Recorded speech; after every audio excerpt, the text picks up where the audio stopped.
Hey everyone, Lex here again, and today we're talking about Path of Exile 2. It's been a while, but I am super excited to get back into the game, and I wanted to talk a bit about the upcoming League and content patch titled the Third Edict, and specifically how it affects us Shield Warriors. Now, if you've been following my channel, you know I love making Shield Warrior builds. I have twice now made a Magma Warrior build that has carried me to the Tier 4 endgame and felt strong for an off-meta build, I'd say. But anyways, after watching the reveal stream, I, like many of you, got excited about the new changes on the way. Overall, I think the patch is a massive W, just for the record, especially the asynchronous trading. Thank God, man, finally. However, there were some particularly big changes to Shield Warrior skills that I've been relying on for these builds. Things like Magma Barrier, obviously, Shield Charge, and Shield Wall. And I just wanted to give you an idea of what those changes are, the implications of these changes in the new League, and my off-the-cuff opinions on, whether or not these skills have been buffed or nerfed overall. Spoiler warning, it feels like we're going to be in for a bit of a rough time, not gonna lie. There are also a couple of new skills and some passive skill tree nodes that I am curious about, so we'll briefly go over those, but for now, let's talk about what changed with the skills. Alright, so we're gonna start with Magma Barrier. I'll throw the current version of Magma Barrier's tooltip up here real quick just so you can see the exact numbers, but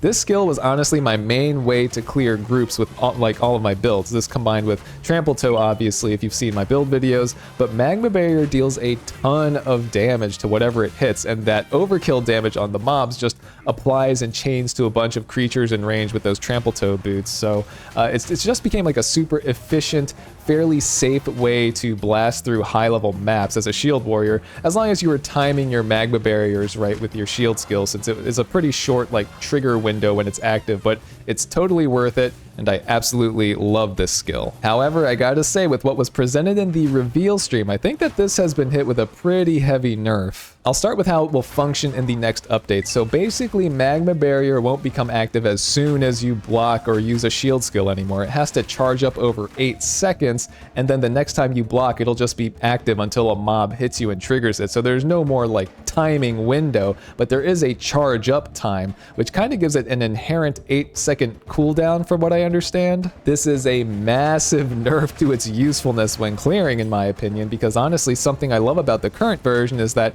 if you mess up the activation timing, you only have to wait 0.75 seconds until you can try again.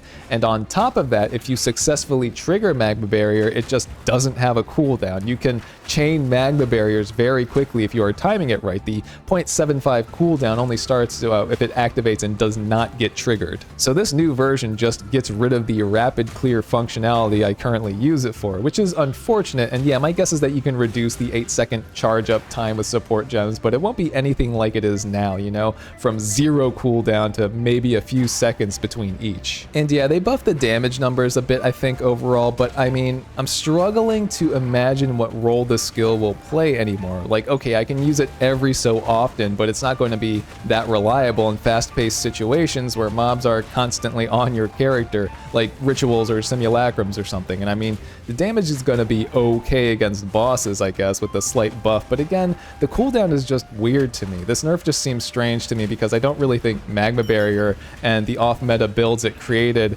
were all that strong, but hey, maybe that's just me. Also, no shade, but it cracks me up how Jonathan phrased this in the reveal stream to sound like a positive or like a buff, just not to mention the cooldown. And Magma Barrier now doesn't require timing in order to use. Just wait for your shield to charge up and block. Anyways, yeah, I'm still gonna try it out. It does now grant you 25% increased block chance just passively, so honestly, that's pretty nice. But as far as its offensive capability, it seems like it's going to be more of a supplementary role instead of your main clearing ability going forward, but we'll just have to see. All right, next up, Shield Charge. This was our main nuker for the most recent builds that I made, and I'm sure a bunch of other Shield Warrior builds out there, because this ability just hits so hard with a high armor shield, and the damage scaled super well with gem level. And in my own builds that used Avatar of Fire, I usually had it ignite in some way so that the damage was just crazy efficient. It was basically my main boss killer move. The new Shield Charge is also heavily nerfed. I don't know what to tell you guys. So this is no longer capable of being the main boss nuker, at least I don't think so anymore, but they basically removed the cooldown, which is kinda nice, but massively massively nerfed the damage. I mean, you can just see the new and old numbers here in the patch notes, something like minus 700% damage on the top end of the collision. Like, Jesus Christ. I guess they're trying to make it more like the Path of Exile 1 version of the skill. Don't get me wrong, guys, I am still very excited for this patch and to experiment with all of the new Shield Warrior stuff anyway, but these huge nerfs to these skills just seem so hilariously heavy-handed to me. Again, I don't think Shield Warrior was ever like a top meta spec, was it? Maybe it was, I don't know. Seems harsh to target it so strongly, but anyway, since there's no cooldown on this skill anymore, I could picture this being the new way that we clear maps, which is kind of cool since it's also technically a mobility skill, and that's where my initial thoughts are as far as like what role it's going to play in the future, which ultimately I think I am fine with, though, you know, as Shield Warriors, we're gonna have to figure out a way to deal that big single target boss killing damage in the new league. Next up is Shield Wall. Truth be told, this was more of a optional skill in my Shield Warrior builds. I kind of toyed around with it on and off, but I like the change that they implemented during Dawn of the Hunt that let you destroy it with war cries, and honestly, it could deal some respectable damage at times. I also used it to like protect my Smith of Katava since I was trolling with Temper Weapon. I would create like a little fort to hammer my weapon behind, but honestly, we have some good news this time around. Shield Wall was actually buffed. Mostly. Again, I'll throw up the patch note here. Quite a bit has changed. They changed the curvature to make the wall 40% longer, which is fine. Honestly, not the most exciting thing for me. They buffed the AoE, it looks like, as well, even though the radius currently says 4 meters and they say they are going to buff it to 4 meters in the patch notes. I still think the AoE is buffed, though, judging from the footage in the reveal stream, but they also greatly buffed the damage with this skill when interacting with, of all things, shield charge. You can see the numbers there, but basically if you charge through your shield wall with shield charge, you deal 100% more damage with shield wall, and quality scaling will buff that damage even more alongside with, you know, allowing you to have more active shield walls at the same time. Seems pretty good. There are also some nerfs in there too, though. A slap on the wrist for its attack damage. It also deals 80% less damage if destroyed by enemies within the first half second of being created, and also shield wall can only apply its damage once to enemies, rather than each segment shattering and dealing its damage individually stacking.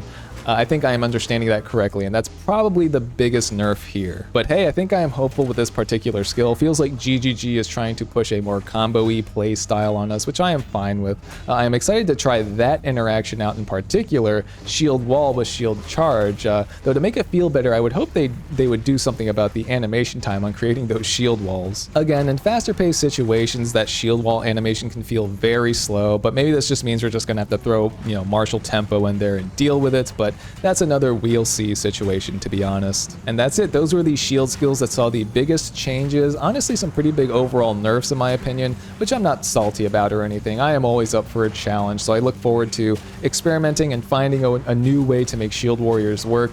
But there were a couple of brand new things shown in the reveal stream that I thought could be interesting for the types of builds that I like running. Firstly, we'll go over a new skill they showcased, Fortifying Cry, which is apparently a war cry made for Shield Warriors, straight up. So what does this ability do? Seems like it grants us guard based on the power of enemies hit within this ability's radius, which is cool. Seems like potentially a bunch of survivability attached to this one, but I am definitely very curious about the shockwave damage. I don't think they revealed that number during the stream, but I do like that you can empower your shield skills specifically with this, even though Infernal Cry could also do that, but this one could be a possible contender based on how good that shockwave damage is. Definitely something I'm gonna keep an eye on and try out. The other thing that stood out to me was this passive skill, the Molten One's Gift, seeing as almost all of my skills hinge on the Avatar of Fire Keystone passive, which turns all of our damage into fire damage. This passive skill seems crazy strong for any warrior build that is Avatar of Fire, and I mean,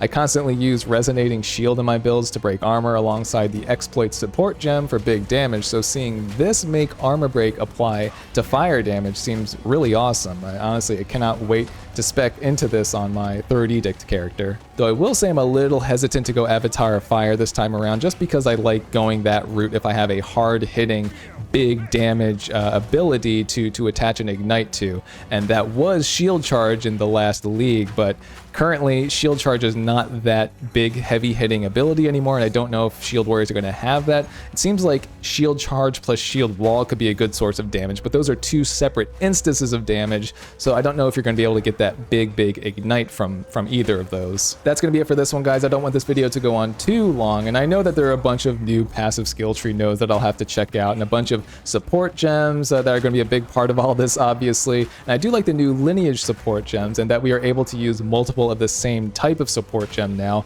Maybe should have always been like that, but I digress. It's totally fine. I'm glad that's in the game now, but you'll just have to wait for my take on support gems and the passive skill tree when I start experimenting and cranking out those build videos again. So until then, I'll see you guys in the next one.